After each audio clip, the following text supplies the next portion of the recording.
Good morning students. हम लोग पढ़ रहे थे what is democracy and why is democracy. What is democracy हम लोग डिस्कस कर चुके थे। व्हाई इज डेमोक्रेसी में हम पढ़ रहे थे, कंपैरिजन कर रहे थे बेसिकली हम लोग कि डेमोक्रेसी की अच्छाइयां क्या हैं और डेमोक्रेसी के लिमिटेशंस क्या हैं।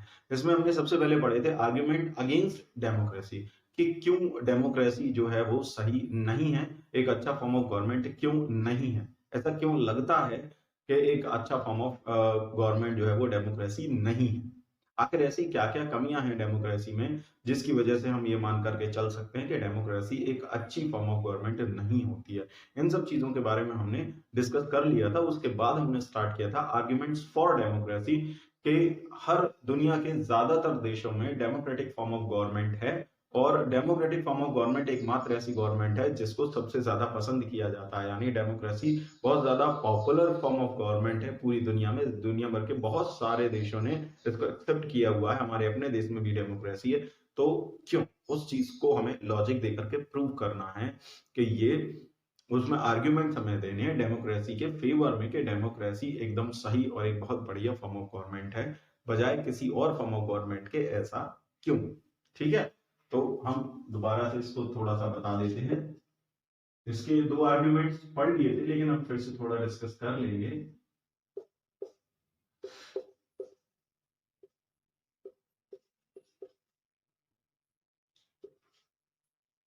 Arguments for democracy. Argument for democracy, democracy के लिए हमें आर्ग्यूमेंट देने कि डेमोक्रेसी अच्छी क्यों होती है। तो यहाँ एक एग्जांपल दिया हुआ है कि चाइना में, देखिए आपकी जो बुक है इसमें यहाँ पर, ठीक है, यहाँ पर आर्ग्यूमेंट्स फॉर डेमोक्रेसी। तो चाइना में एक फेमाइन है, ठीक है, चाइना में 1958 से 1961 के बीच में एक फेमाइन आया था। फेमाइन जब अकाल पड़ता है, जब सूखा पड़ जाता है, बहुत लंबे समय तक बारिश ना हो या किसी भी वजह से बैड हार्वेस्ट हो जाए, लंबे समय तक देश में जब बैड हार्वेस्ट हो किसी ही वजह से, चाहे बाढ़ की वजह से, सूखे की वजह से, 3-4 साल लगातार खेती का प्रोडक्शन बढ़िया ना, अनाज का प्रोडक्शन ना हो। और ये वो टाइम था जब पूरी दुनिया में खेती कोई बहुत ज्यादा स्ट्रांग नहीं थी, स्पेशली जो एशियाई कंट्री हैं, यानी जो एशियन कंट्री हैं, जैसे हमारा देश हो गया, चाइना हो गया, बांग्लादेश हो गया, हम सब एशियन कंट्रीज हैं। तो एशियन कंट्रीज में स्थिति वैसे भी अच्छी नहीं थी 1950 या उससे पहले तक खेती में, क्योंकि ट्रेडिशनल तरीके से खेती होती थी, पूरी तरह बारिश पर जो है, या हम कहें क्लाइमेट पर पूरी तरह डिपेंड होती थी। अगर सूखा पड़ गया, बारिश हुई ही नहीं किसी साल, तो फसल खराब होनी है, कभी कीड़े खा गए, कभी बहुत ज्यादा बारिश हो गई, बाढ़ आ गई, ऐसे। तो चाइना में 1958 से 1961 तक फेमाइन की कंडीशन रही। तो इससे क्या होता है, फूड शॉर्टेज भयंकर वाली क्रिएट होती है, लोगों को खाने के लिए खाना नहीं मिलता, लोग भूखों मरने लगते हैं।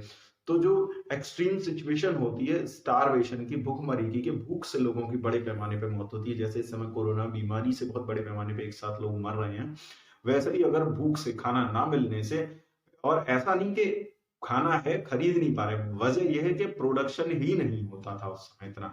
आज के टाइम में तो ये कि हर कंट्री के पास अपना बफर स्टॉक होता है कि अगर एक आध साल, एक आध सीजन अगर खराब गया भी, तो गवर्नमेंट के पास इतना स्टोर करके रखती है कि वो लोगों को प्रोवाइड करा सके, खिला सके, खाने लायक तो दे ही सके, भूख से ना मरे कोई। तो इसको हम अकाल बोलते हैं, हिंदी में इसको अकाल बोला जाता है, इंग्लिश में फेमाइन बोला जाता है। तो फेमाइन की कंडीशन आई चाइना में 1958 से 1961, 3 साल। 3 साल में करीब 2 करोड़ से ज्यादा लोग चाइना में मारे गए। कितने लोग? 2 करोड़ पीपल। ठीक है, कितने लोग मारे गए? 2 करोड़ पीपल जो है वो मारे गए चाइना। और चाइना की जो गवर्नमेंट थी वो कुछ नहीं कर पाई लोगों के लिए। चाइना की गवर्नमेंट लोगों के लिए कुछ नहीं कर पाई। वास्तव में कहीं ना कहीं कुछ जिम्मेदारी तो सरकार की भी होती है, नहीं होती? जैसे आज मान लीजिए हमारे यहाँ कोरोना है, कोरोना स्प्रेड है, हालांकि उसमें देखो, उसके फैलने में दोष सरकार का और जो हम लोग हैं यानी आम जनता जो है, हमारा और आपका सभी का है। गवर्नमेंट का भी है और हमारा आपका भी है। हमारा आपका इसलिए कि जब 2020 में पहली बार जब फर्स्ट वेव आई थी, तो हम लोगों में थोड़ा सा डर था। उसके बाद हम लोगों ने क्या किया, लापरवाही की, मतलब जैसे सोशल डिस्टेंसिंग है, सैनिटाइजिंग है, या मास्क लगाना, इन सारी चीजों का प्रॉपर लोगों ने फॉलो करना छोड़ दिया। अभी भी आप लॉकडाउन में देखते होंगे मार्केट में लोग घूमते हुए आपको मिल जाते हैं, लॉकडाउन होने के बाद भी कुछ सिर्फ चर्चा करने के लिए ही निकल जाते हैं। तो इस तरह की लापरवाहियों से इस तरह के पेंडेमिक, और जब फेमाइन में, इसमें इंसान कुछ नहीं कर सकता। फेमाइन में, इसमें हम कुछ नहीं कर सकते। और खास तौर से तब हम कुछ नहीं कर सकते जब क्या हो, वेदर और क्लाइमेट हमारे हाथ में नहीं होता। बारिश किस साल कितनी होगी हमको नहीं पता होता है, और हाँ, बाढ़ कब आएगी नहीं आएगी इसके बारे में भी बहुत ज्यादा जानकारी आज के टाइम में, हम आज बात कर रहे हैं आज के समय में तो ये पॉसिबल है। लेकिन 1950 1960 में जो वेदर डिपार्टमेंट है, वेदर टेक्नोलॉजीज जो आज आ गई हैं, अब तो फोन पर भी देखकर पता लगा लेते हैं भाई कल बारिश होगी नहीं होगी, पॉसिबिलिटी है नहीं है, लेकिन उस समय तो कुछ भी नहीं था, है ना। तो उस समय सारी जिम्मेदारी काफी हद तक इस मामले में गवर्नमेंट की थी, कि गवर्नमेंट खुद ऐसी कंडीशन को देख करके लगाती अंदाजा और अपना एक स्टॉक बना करके चलती, बचा करके चलती, और सबसे बड़ी चीज है कि लोगों को सारी चीजें समय से प्रोवाइड कराती, तो शायद इतने लोग नहीं मारे जाते। अच्छा, अब इन कहानी का आप कहोगे डेमोक्रेसी से क्या लेना देना है? डेमोक्रेसी से लेना देना ये है कि चाइना में हमने देखा डेमोक्रेसी है, लेकिन चाइना में एक पार्टी है जिसको हम बोलते हैं, क्या बोलते हैं, सभी बोलते हैं, इसका नाम है कम्युनिस्ट पार्टी। हर बार रूलर इसी का बनता है, रूलर जो है वो हर बार इसी का बनता है। तो चाइना में देखा जाए तो वास्तव में डेमोक्रेसी होकर भी नहीं है, क्योंकि मैंने पहले ये चीज प्रूव कर चुका हूं कि लीडर इलेक्टेड होने का मतलब ये नहीं है कि वो डेमोक्रेसी ही हो, क्योंकि लीडर चेंज नहीं हो रहा है, लोगों को चॉइस नहीं मिल रही है, सेम पार्टी से बार बार रूलर आ जाता है। तो इस कम्युनिस्ट पार्टी जो है वो मनमानी करती है वहां, तो डेमोक्रेसी होकर भी नहीं थी।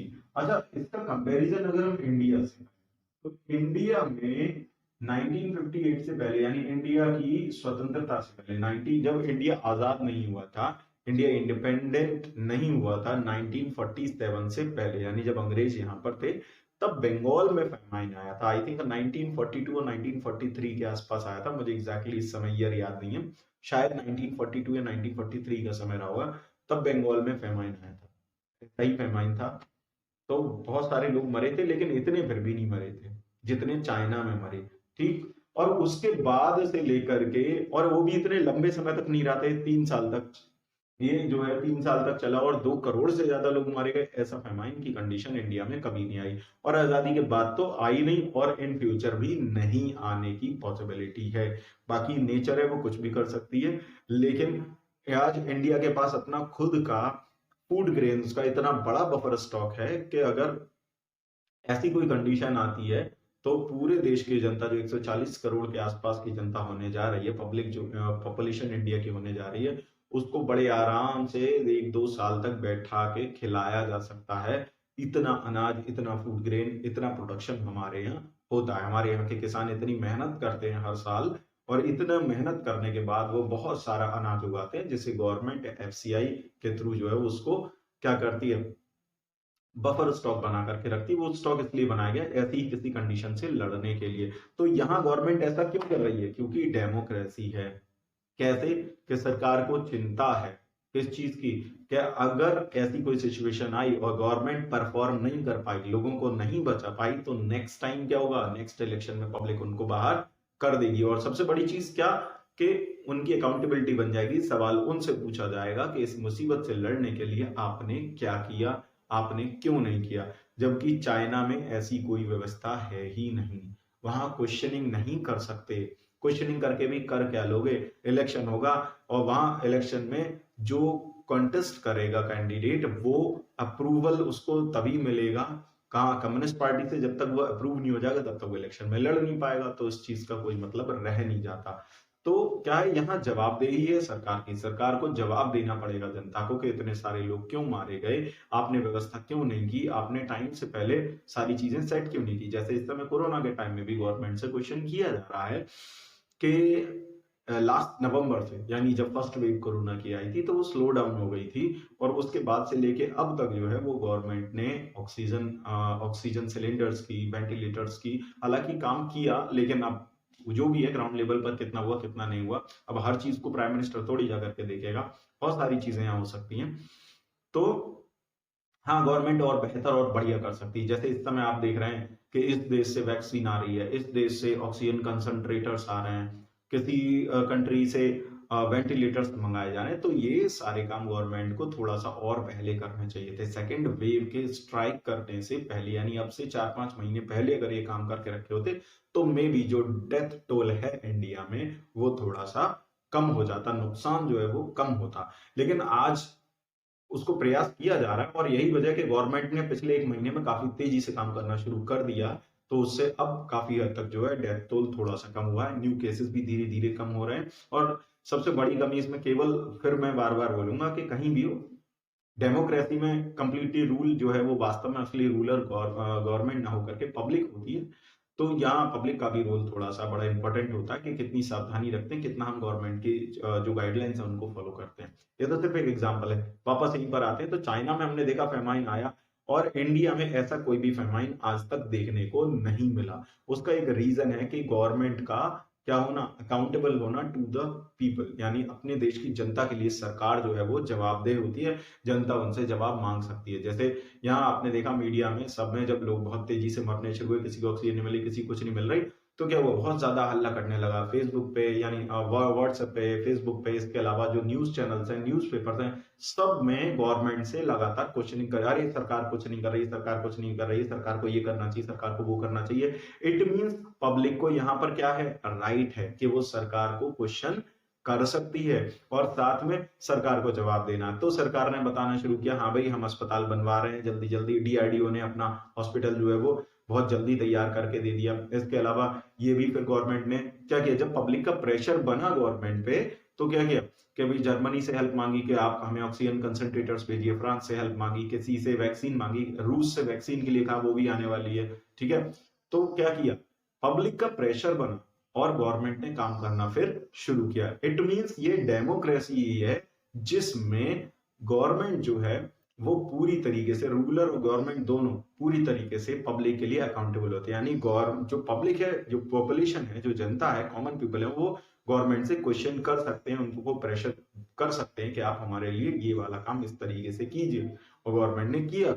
तो यहाँ चाइना में जबकि ऐसा कुछ नहीं कर सकते, यहाँ पब्लिक विरोध नहीं कर सकती, सरकार का विरोध नहीं करेगी, ऐसी सारी आजादी यहाँ पर नहीं है। तो इसीलिए डेमोक्रेसी का सबसे अच्छा फीचर क्या था जो हमने पढ़ा था, वो it is more accountable than any other form of government, यानी democracy is more accountable than any other form of government, यानी किसी और तरीके की गवर्नमेंट से कहीं ज्यादा अच्छी और कहीं ज्यादा जवाबदेह, यानी अकाउंटेबल होती है लोगों की प्रॉब्लम्स के लिए, ठीक है, उनको सोल्यूशन देने के लिए, और लोग उसको क्वेश्चन कर सकते हैं, लोगों के क्वेश्चन का आंसर देने की पूरी रिस्पॉन्सिबिलिटी गवर्नमेंट की होती है। कैसी होती है, अकाउंटेबल फॉर्म ऑफ गवर्नमेंट होती है। एक फीचर ही शॉर्ट में लिख रहा हूं, अकाउंटेबल फॉर्म ऑफ गवर्नमेंट होती है कौन, डेमोक्रेसी, ठीक। दूसरे फीचर की हम बात करते हैं कि मैंने आपको एक चीज और बताई थी, सेकंड फीचर को जानने से पहले आप समझ लीजिए कि डेमोक्रेसी में क्या होता है। मैंने बताया कोई भी डिसीजन लिया जाए, जैसे मान लीजिए कोई पॉलिसी लानी है, कोई कानून लाना है, तो क्या होगा, उसके लिए पहले प्रॉपर बिल आता है, उस बिल की first reading, third reading, second reading, third reading, ये सारी होती है, 2-3 बार उसकी रीडिंग होती है पार्लियामेंट में, लोकसभा में अलग उसको अप्रूव किया जाता है, फिर राज्यसभा में अलग अप्रूव किया जाता है, दोनों जगह से अप्रूव हो जाता है, तब प्रेसिडेंट के पास जाता है, उसके बाद जाकर के कहीं कोई जो वो लॉ है, वो सॉरी जो बिल है वो लॉ बन पाता है। उससे पहले बहुत सारे स्टेप्स पार करने होते हैं। इसका मतलब कंसल्टेशन लिया जाता है। आपके यहाँ का, आपने जिसको वोट दे करके चुना, और वो रिप्रेजेंटेटिव भी पार्लियामेंट में होता है, जो रूलिंग पार्टी है उसके मेंबर्स भी पार्लियामेंट में होते हैं, सब मिल करके उस पर डिबेट करते हैं, जो भी पॉलिसी या जो भी लॉ आने वाला है उसकी लिमिटेशंस पर बातचीत करते हैं कि इसमें क्या क्या कमियां हैं, इससे कुछ नुकसान भी है या इनको कैसे सुधारा जा सकता है, तो उसको चेंज करके ठीक किया जाता है। यानी कि टाइम तो बहुत लग जाता है, क्या होता है, डिले होता है डिसीजन लेने में, किसी पॉलिसी, किसी लॉ पर डिसीजन लेने में गवर्नमेंट को बहुत समय लगता है। किसमें, डेमोक्रेसी में। क्यों, क्योंकि उस पर डिबेट करानी है, सबसे कंसल्ट करना है, सारे जो रिप्रेजेंटेटिव्स हैं जो पब्लिक ने चुन करके भेजे हैं अलग अलग एरिया से, उन सबसे कंसल्टेशन करना है, ठीक, उन सबसे कंसल्टेशन करने के बाद तब जाके डिसीजन लिया था। इस सारे प्रोसेस में टाइम तो बहुत लगता है, यानी कि डिले हो जाता है डिसीजन मेकिंग। लेकिन वो डिले क्यों हो रहा है? क्योंकि उसमें जो भी कमियां वो सब बोले एक बार अप्रूवल होने से पहले ही सारी चीजें इसमें देख लो, इसमें क्या क्या कमियां वो पहले ही ठीक कर लो, ऐसा ना हो बाद में दिक्कत हो। पब्लिक को कोई दिक्कत नहीं होनी चाहिए, जनता को इस पॉलिसी से या इस लॉ से कोई परेशानी नहीं होनी चाहिए, और जो जो पॉसिबल प्रॉब्लम्स लोगों को हो सकती हैं उन पर पहले ही डिस्कशन करके, कंसल्टेशन करके सारी चीजें ठीक कर ली जाती हैं। तो इससे क्या होता है? Delay in decision making but it improves the quality of the decision. यानी कि डिले तो होता है डिसीजन मेकिंग में, लेकिन उसकी क्वालिटी बहुत बढ़िया होती है। यानी कि डिसीजन जो सरकार जो फैसला लेती है वो देर से ले पाती है, और क्या कोई लॉ या पॉलिसी आने में हो सकता है टाइम लग जाए, लेकिन जब वो आता है तो उससे लोगों को जो है वो कोई विशेष दिक्कत नहीं होती, ज्यादातर लोग उसको एक्सेप्ट कर लेते हैं। अब कुछ एक लोग को तो कभी कुछ नहीं किया जा सकता, ये सभी के साथ, सभी गवर्नमेंट के साथ होता है। तो क्या है कि डिले इन डिसीजन मेकिंग, जो डिसीजन मेकिंग में डिले होती है वो क्या करती है? Improves the quality of decision making. वो डिसीजन की क्वालिटी, एक मिनट, हाँ, डिसीजन की जो क्वालिटी है वो जो है इंप्रूव हो जाती है। ठीक है, तो दूसरा फीचर, पहला ये कि अकाउंटेबल फॉर्म ऑफ गवर्नमेंट है डेमोक्रेसी, दूसरा डेमोक्रेसी में जो डिलेड डिसीजन मेकिंग है वो इंप्रूव करती है क्वालिटी ऑफ डिसीजन, डिसीजन की क्वालिटी को इंप्रूव कर देती है। बाद में जो फैसला आता है वो बहुत सही होता है और ऑलमोस्ट सभी लोगों के थ्रू के द्वारा जो है वो एक्सेप्टेबल होता है। आगे हम बात करते हैं जो एक बड़ा इंपॉर्टेंट फीचर है किसी भी डाइवर्स कंट्री के लिए, कोई भी ऐसी कंट्री जिसमें डाइवर्सिटी बहुत ज्यादा हो, अलग अलग क्या हो, अलग अलग रिलीजन, अलग अलग कास्ट पर्सन।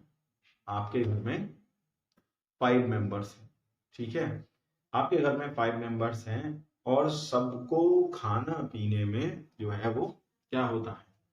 अगर ऐसी व्यवस्था हो घर में कि जो बनेगा वही खाना है, आपको कोई राइट नहीं है अपनी पसंद नापसंद के, मैं तो ये नहीं खाऊंगा या मैं वो नहीं खाऊंगा, जो बनेगा वही खाना होगा, दिक्कत हो जाएगी थोड़ी सी। क्योंकि दूसरे के घर, मान लीजिए आप अपने रिलेटिव्स या कहीं और जाते हैं, तो वहां आप ये सब ज्यादातर हम लोग नहीं कर पाते, जो बन जाता है वो हमें खाना होता है, चाहे हमें अच्छा लगे ना लगे, हमें अच्छा कोई चीज पसंद नहीं होती तो हम थोड़ी कम खा लेते हैं, और पसंद की बन जाती है तो वेल एंड गुड, हम उसको अच्छे से खा लेते हैं। लेकिन घर में कंडीशन अलग होती है, घर में 4 मेंबर होते हैं तो मम्मी चारों से पूछ लेती हैं, और ना भी पूछे तो अगर 4 बहन भाई हैं या अदर फैमिली मेंबर हैं तो बता देते हैं भाई मैं ये नहीं खाऊंगा, मुझे अच्छा नहीं लगेगा, तो उसके लिए कुछ और बन जाएगा, या जो चीज प्लानिंग चल रही बनाने की वो चेंज हो जाएगी, या कोई और बता देगा नहीं मुझे ये वाला अच्छा नहीं लगता, इसमें ये चीज नहीं है, इसमें ये वो, इस तरीके से चीजें। यानी कि राइट होता है कि आप बता पाते हैं अपनी चीजों को, और बाद में फिर क्या होता है, माता जी या तो सबके लिए अलग अलग बनाती हैं या फिर ऐसी चीज बनाती हैं जो सबको पसंद हो।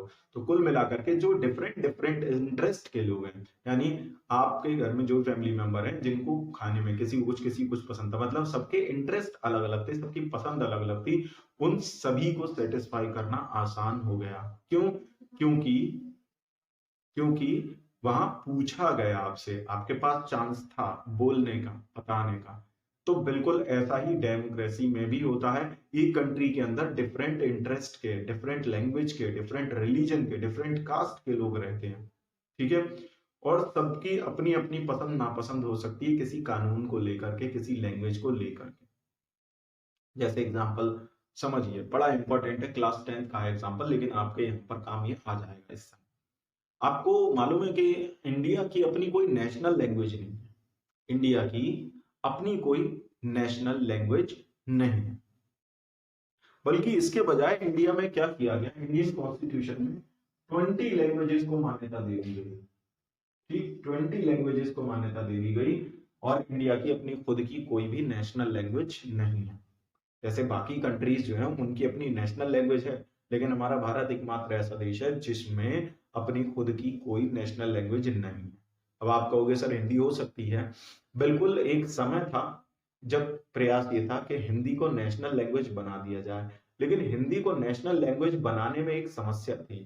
अगर हिंदी को नेशनल लैंग्वेज बनाया जाता तो जितने भी ऑफिशियल वर्क होते हैं, जितने भी ऑफिशियल वर्क होते हैं भारत में, वो सब हिंदी में होते, और तब क्या होता, तब एक समस्या होती कि मान लीजिए यहाँ जो साउथ इंडिया का व्यक्ति है, अगर ये तमिलनाडु का व्यक्ति है, ठीक है, ये तमिलनाडु का व्यक्ति है और ये उत्तर प्रदेश का, यूपी का एक पर्सन है।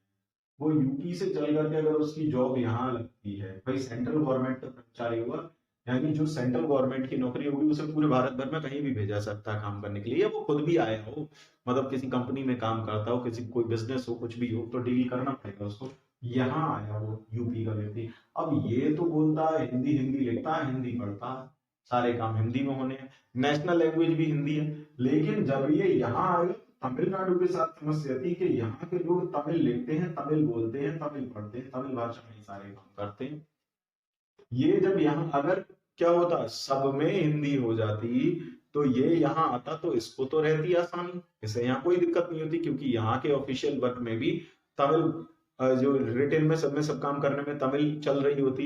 लेकिन इन लोगों को दिक्कत होती क्योंकि इन्हें तो हिंदी लिखनी नहीं आती, तो ये ऑफिशियल वर्क तमिल में कैसे नहीं कर पाते, हिंदी में नहीं कर पाते। ऐसे ही अगर उल्टा हो जाता, यहाँ का व्यक्ति यहाँ पहुंच जाता तो और समस्या। एक तो नेशनल लैंग्वेज हिंदी, यहाँ भी हिंदी पढ़ी लिखी पहले से बोली जाती है, ऐसे केवल तमिल आती, ये यहाँ जाएगा, ये यहाँ अपना काम कैसे करेगा, बिजनेस वगैरह का काम है, स्कूलिंग का काम है, या और कोई जॉब है, सारे ऑफिशियल वर्क हैं, वो सब हिंदी में हो जाते। अगर नेशनल लैंग्वेज हिंदी होती तो सारे काम हिंदी में ही करने पड़ते, जो भी पेपर वर्क वगैरह होते हैं गवर्नमेंट के, सब हिंदी में ही होते। और तब कैसे होता ये काम, नहीं हो पाता ना, ये कैसे करता। और दूसरी चीज एक और भी होती, फिर क्या होता, फिर झगड़ा शुरू होता। ये कहता भाई ऐसा है, मेरे यहाँ तो केवल तमिल ही चलेगी, मैं हिंदी नहीं चलने दूंगा। ये कहते कि मैं तमिल नहीं चलने दूंगा, केवल हिंदी ही चलेगी। ऐसे बाकी के स्टेट भी हैं, आंध्र प्रदेश है, तेलुगु चलती है, उड़ीसा है, उड़िया चलती है, वेस्ट बंगाल है, बंगाली चलती है। तो भारत में बहुत सारी भाषाएं हैं उसमें से, इसीलिए इसका एक सोल्यूशन ये निकाला गया कि भैया ऐसा है, कोई नेशनल लैंग्वेज नहीं रख रहे हैं, बल्कि क्या करेंगे, हर स्टेट अपनी अपनी लैंग्वेज में अपना अपना काम करेगा। और इस तरीके से 22 लैंग्वेज को हमारी कॉन्स्टिट्यूशन में शेड्यूल कर दिया गया। कितनी लैंग्वेजेस को, 22 लैंग्वेजेस को, 22 भाषाओं को शेड्यूल कर दिया कि ये मान्यता प्राप्त भाषाएं हैं, स्टेट इनको फॉलो करेंगे। और साथ में एक चीज कंपलसरी कर दी कि हर स्टेट की लैंग्वेज के साथ इंग्लिश एक सेकेंडरी लैंग्वेज के रूप में चलेगी, इंग्लिश एक सेकेंडरी लैंग्वेज के रूप में चलती रहेगी। नेशनल लैंग्वेज ये भी नहीं रही, लेकिन हर स्टेट में जो भी यानी हर स्टेट की अपनी लैंग्वेज होगी और उसे साथ में इंग्लिश को चलाना पड़ेगा। और उससे क्यों चलाना पड़ेगा, उसकी प्रॉब्लम सॉल्व हो जाएगी। यूपी वाला व्यक्ति यहाँ आया और यहाँ पर अब जो ऑफिशियल वर्क हो रहा होगा वो तमिल में हो रहा होगा, इसको समझ नहीं आएगी, लेकिन तमिल के साथ क्या होगा, इंग्लिश उसको चलानी पड़ेगी, तो ये तमिल में काम नहीं कर पाएगा। यूपी वाला कोई इशू नहीं है, इंग्लिश में काम कर लेगा। ऐसे जब ये यहाँ पहुंचेगा, तमिल वाला यहाँ पहुंचेगा, तो इसको हिंदी नहीं आती होगी, लेकिन यहाँ पे सारा ऑफिशियल वर्क हिंदी में हो रहा होगा, और साथ में कॉन्स्टिट्यूशन ने कहा है कि इंग्लिश में भी करोगे, तो इंग्लिश हिंदी दोनों मिलेगी। तो ये हिंदी नहीं आती, कोई बात नहीं, ये इंग्लिश में सारा काम कर लेगा। तो यानी कि एक सेकेंडरी लैंग्वेज रखी गई।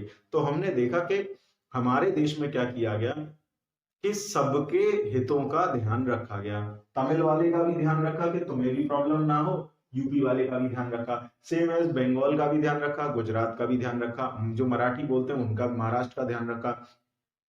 यानी जहां जहां जो जो main main language, main main states हैं, उन सभी का ध्यान रखते हुए 22 लैंग्वेजेस को अप्रूवल दे दिया। और साथ में सब जगह ये कंपलसरी नियम बना दिया कि सब लोग इंग्लिश भी साथ में रखेंगे, जिससे जब इंटर स्टेट कोई भी काम करेंगे तो उनको कोई प्रॉब्लम नहीं होगी। तो वास्तव में यहाँ पर क्या किया, कॉन्स्टिट्यूशन बनाते समय ये ध्यान रखा गया, सबके बारे में सोचा गया, तमिलनाडु के लोगों के बारे में भी सोचा, आंध्र प्रदेश के लोगों के बारे में भी सोचा, जो हिंदी बोलते हैं उनके बारे में भी सोचा, यानी डिफरेंट लैंग्वेज के लोगों के बारे में सोचा गया। और ये काम जो डिफरेंट डिफरेंट इंटरेस्ट के लोगों के बारे में सोच करके ही कोई फैसला लिया जाता है, वो काम सिर्फ और सिर्फ डेमोक्रेसी में ही होता है, वो और कहीं नहीं होता। ये तो सिर्फ लैंग्वेज का एग्जाम्पल है, इसके अलावा रिलीजन और कास्ट के भी ऐसा ही होता है। जैसे हमारे यहाँ उसी को लेकर के तो बनाया, जब इंडिया में देखा गया रिलीजन बहुत सारे हैं, ठीक है, रिलीजन बहुत सारे हैं, हिंदूज भी हैं, मुस्लिम्स भी हैं, बौद्ध भी हैं, जैन भी हैं, सिख भी हैं, पारसी भी हैं, ठीक है, और भी होंगे। तो जब ये हैं, इतने सारे रिलीजन हैं, अब किसी अगर एक रिलीजन को इंडिया का नेशनल रिलीजन बना दिया जाता, तो जो दूसरे रिलीजन के लोग हैं वो लड़ाई दंगा करते, उन्हें दिक्कत होती, अभी नहीं होती, आगे जाकर के होती, कभी ना कभी समस्या होती। तो कोई किसी को छोटा बड़ा ना कह पाए, कोई किसी को डोमिनेट ना कर पाए, इसीलिए हमारे यहाँ कोई नेशनल रिलीजन भी नहीं रखा गया, बल्कि क्या चीज रख दी गई, सेकुलरिज्म की नीति अपनाई गई। क्या किया गया, सेकुलरिज्म अपनाया गया। सेकुलरिज्म का मतलब ये कि there is no national region, हम रिलीजन, यानी हमारी कंट्री का कोई नेशनल रिलीजन नहीं होगा, बल्कि देश में रहने वाले जितने भी लोग हैं, जिसका जो भी रिलीजन है वो अपना अपने तरीके से शांतिपूर्वक फॉलो करो, लेकिन इस तरीके से फॉलो करो कि आपके फॉलो करने से दूसरे के रिलीजन का डिसरिस्पेक्ट ना हो, उसको कोई नुकसान ना हो। ठीक, तो यहां भी क्या किया गया, सारे रिलीजन के लोगों का ध्यान रखा गया। तो मैं बार बार यही कह रहा हूं, क्या कि डेमोक्रेसी क्या करती है, प्रोवाइड करती है एक ऐसा तरीका to deal with the different interest, difference and conflicts, यानी लोगों के बीच में जो कन्फ्लिक्ट्स होते हैं, जो आपसी मतभेद वगैरह होते हैं, उनको प्रॉपरली डील करने का मौका देती है, और सही तरीका जो है वो केवल डेमोक्रेसी देती है, और कोई गवर्नमेंट नहीं देती है। इसीलिए डेमोक्रेसी इतनी ज्यादा पॉपुलर है, और बाकी फॉर्म्स ऑफ गवर्नमेंट से डेमोक्रेसी ज्यादा अच्छी है। ठीक है, तो नेक्स्ट फीचर जो हमें मिला डेमोक्रेसी का, जो अगला आर्ग्यूमेंट हमें मिला, वो यही है, क्या कि डेमोक्रेसी प्रोवाइड्स मेथड,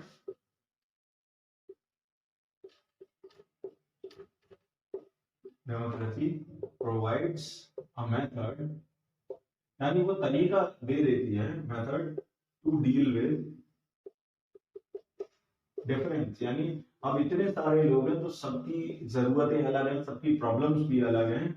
ठीक है, और इनमें आपस में कॉन्फ्लिक्ट्स भी होते हैं, इनमें झगड़े वगैरह भी होते हैं, तो वो सारी पॉसिबिलिटी केवल किसमें होती है, इसको सुधारने का जो तरीका सही, वो केवल डेमोक्रेसी ही देती है। क्योंकि अगर कॉन्फ्लिक्ट होते हैं तो कॉन्फ्लिक्ट को रिजॉल्व करने के लिए डेमोक्रेसी में एक इंडिपेंडेंट जुडिशरी होती है, जहां सब बराबर होते हैं, कोई भी चला जाओ, किसी भी रिलीजन का कानून बना है वो सबके लिए ही बराबर होगा, तो वहां बाकी के झगड़े सुलझाने का काम जुडिशरी का होता है। जुडिशरी जो कहती है डेमोक्रेसी, वो सबको मानना होता है, और जुडिशरी भी ऐसे एक तरफा फैसले राजा की तरह नहीं सुनाती है, सबकी वो अपनी बात कहने का अधिकार होता है, सबकी बात वहां पर सुनी जाती है। तो ये सारी चीजें सिर्फ और सिर्फ डेमोक्रेसी करती है, इसीलिए डेमोक्रेसी के फेवर में आर्ग्यूमेंट है।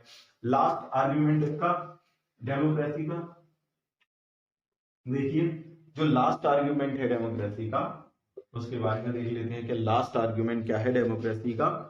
लास्ट आर्ग्यूमेंट दिया, democracy enhances the dignity of citizen, ये बड़ा इंपॉर्टेंट है।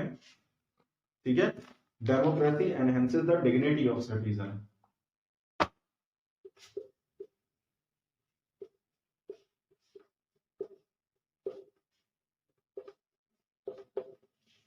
The dignity of citizen.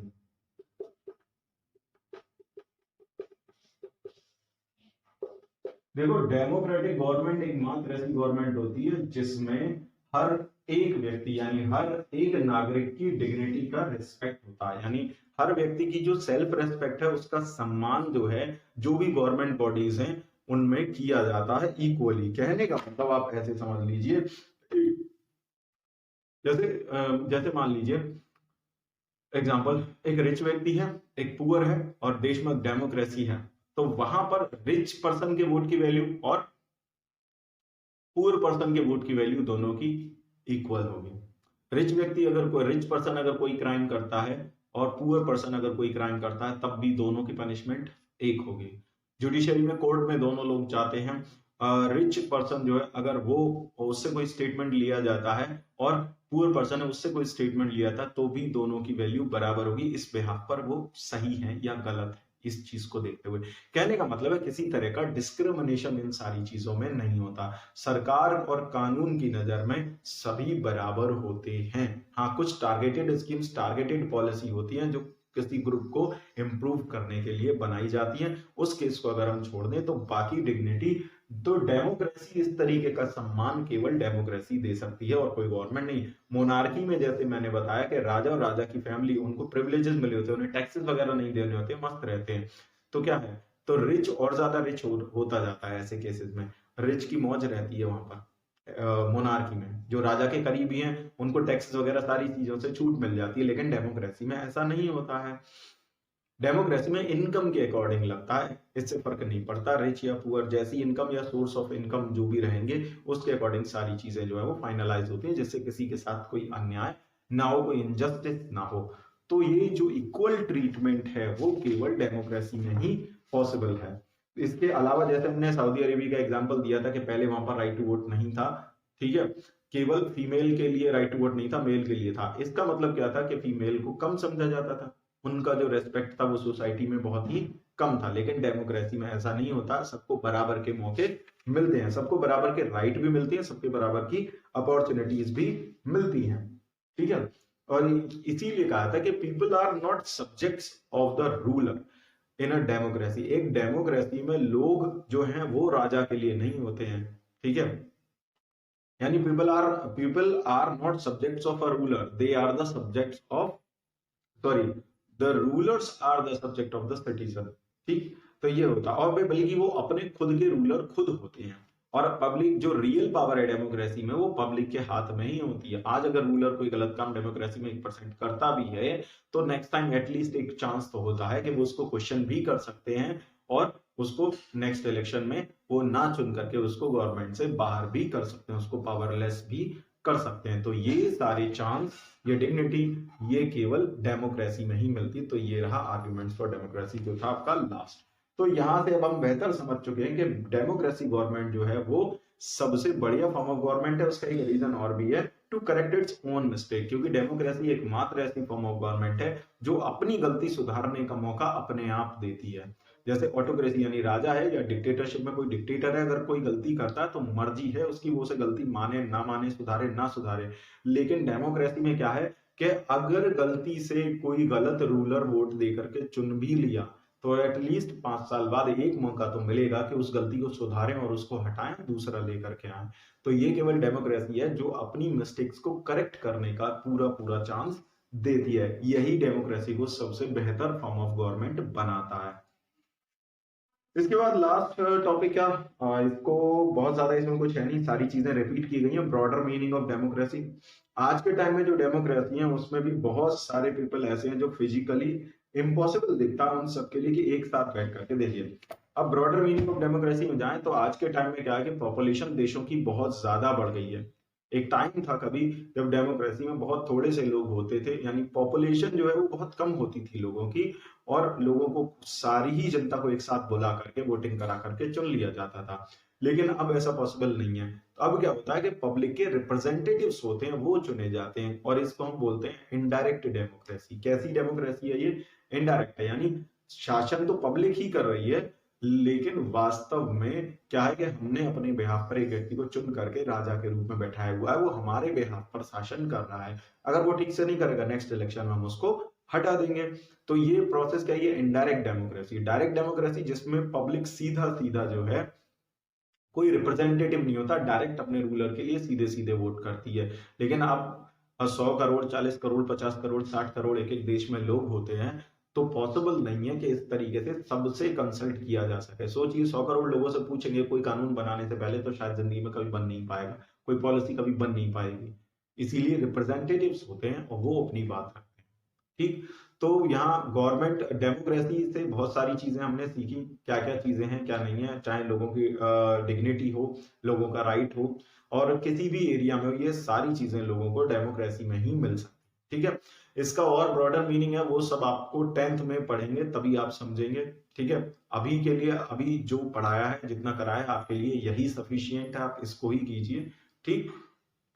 इसके नोट्स जो है वो मैं आपको प्रोवाइड करा दूंगा। कोई चीज नहीं समझ में आई होगी तो एक डाउट क्लियरिंग सेशन होगा। अब ये चैप्टर जो वो आपका कंप्लीट हो गया, तो अब जो नेक्स्ट क्लास है वो मैं डाउट क्लियरिंग सेशन रखूंगा, उसमें आपके जो भी डाउट्स हैं वो इसमें सॉर्ट आउट कर देंगे, क्लियर कर देंगे, ठीक है। चलिए मिलते हैं नेक्स्ट लेक्चर।